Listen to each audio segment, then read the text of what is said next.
My own mother told people I was unstable, dangerous, ungrateful. She destroyed my friendships, my opportunities, even my engagement. But the day she tried to sabotage the biggest moment of my career was the day I finally snapped. And trust me, she never saw the revenge coming. Hi, I'm Avery Collins, and this is the story of how my own mother tried to ruin my life, and how I ended the toxicity once and for all, in a way she'll never forget. This isn't a fairy tale. It's real, messy, and painfully personal. And if you've ever had a parent who couldn't stand seeing you succeed, you're about to understand me a little too well. My mother, Linda Collins, had a talent not for love, or support, or encouragement, but for control. Growing up, nothing I did was good enough. Straight A's. She'd ask why they weren't A+. Won a school award. She'd say it was small and insignificant.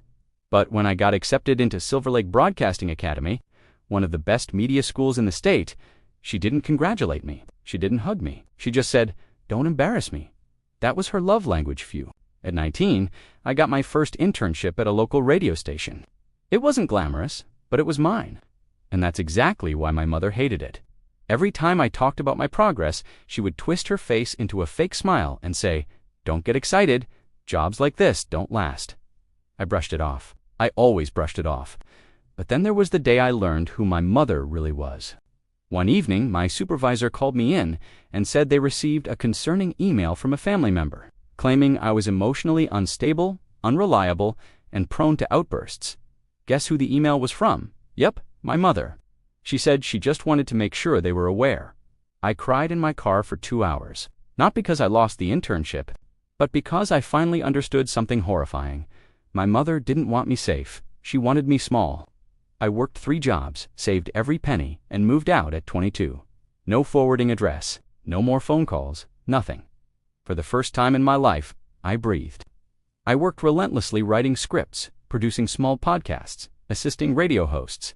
Eventually, I landed my dream job as an assistant producer at Vibe 107 FM, one of the top stations in California. My career was rising, and that's when my mother resurfaced. She showed up at my office one afternoon, unannounced. "Avery, sweetheart, I'm so proud of you," she said, hugging me. Her perfume suffocated me. So did her fake sweetness. But I kept my guard up. And thank God I did. After years of working behind the scenes, I finally earned the chance of a lifetime hosting a live segment. It wasn't huge, but to me, it was everything. 2 days before the broadcast, my mother called me. "I heard you're hosting something on the radio. Are you sure you can handle it?" I hung up.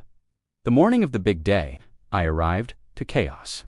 My script was missing. My audio files were deleted. My backup notes were ripped apart, stuffed into the trash. I panicked. Then one of the interns whispered, "I think your mom was here earlier. She said she was dropping off something for you." My heart dropped. She did it. She actually did it. She was willing to sabotage the biggest moment of my career just to keep control. I wanted to scream, cry, explode, but instead, I smiled, because everything inside me snapped into place. She wasn't going to stop. She wasn't going to change. So I changed instead, and I planned my revenge. My mother cared about 2 things: her reputation being admired by her church and community. I couldn't hurt her physically. I didn't want to. But her mask, her perfect little image, that I could destroy. I started gathering everything. The emails she sent to sabotage my jobs, screenshots of her messages calling me worthless, voice recordings of her manipulating me, witness statements from teachers and neighbors, proof of her faking charitable activities for attention. Even messages where she bragged about keeping me in line. I didn't plan to expose her publicly. No, I planned to destroy her where it hurt the most, her social circle. I reached out to the women from her church group, the same ones she boasted to every week. I sent everything, every message, every lie, every manipulation. I didn't add commentary. I didn't insult her. I just sent the truth. Within 48 hours, my mother's pristine reputation shattered. Her friends confronted her. The church board asked her to step down from her volunteer leadership role. Her neighbors avoided her. Even my cousins stopped visiting her house. She called me, screaming, "You ungrateful brat. You ruined me." I calmly replied, "No, Mom, I just revealed who you already were, and for the first time in my life, she had no comeback." A week later, my boss called me in, not to fire me, but to congratulate me. "You handled the sabotage professionally. he said. "And we reviewed your hosting test. You're good, really good."